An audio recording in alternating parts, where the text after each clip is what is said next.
Hello বন্ধুরা, welcome to Sangeeta দুনিয়া রান্নাবান্না। তো সবাই কেমন আছো? আশা করছি সবাই ভালো আছে। তো আজকে একটা খুব সুন্দর রেসিপি নিয়ে চলে এসেছি, গরমে খাওয়ার খুব উপযোগী রেসিপি। তো সর্ষে আর পোস্ত দিয়ে চিংড়ি মাছের ভাপা রেসিপি।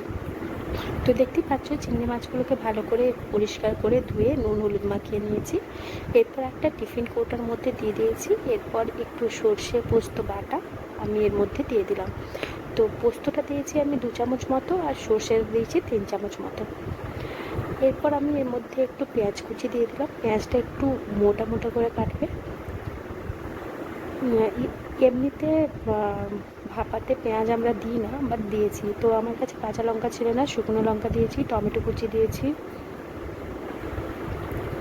2টো শুকনো লঙ্কা, টমেটো কুচি। তেলটা দিয়েছি একটু বেশি করেই, 4-5 চামচ মতো তেল দিয়েছি।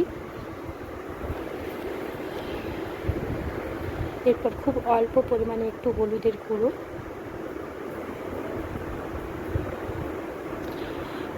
নুন স্বাদ অনুসারে। এরপর সব কিছু দিয়ে এরপর ভালো করে আমি মাখিয়ে নেব।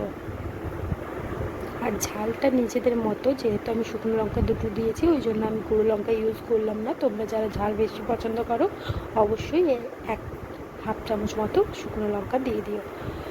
তো এরপর মাখানো হয়ে গেছে। এর মধ্যে খুব অল্প পরিমাণ জল দেবো, কারণ ভাপাতে খুব বেশি জল দেওয়ার দরকার নেই, জলটা টেনে যাবে। তো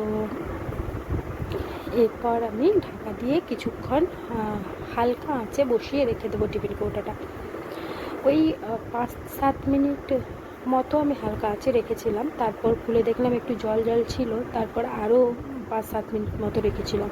মানে তোমরা ওই 12-13 মিনিট মতো রেখো। তো দেখতেই পাচ্ছ কি সুন্দর কালার, খেতেও এটা অসাধারণ লাগে। তো অবশ্যই তোমরা ট্রাই করো। আর ভালো লাগলে রেসিপিটা লাইক, কমেন্ট আর শেয়ার করে দিও। আর হ্যাঁ, চ্যানেলে যারা নতুন তারা অবশ্যই সাবস্ক্রাইব করে দিও। Thank you.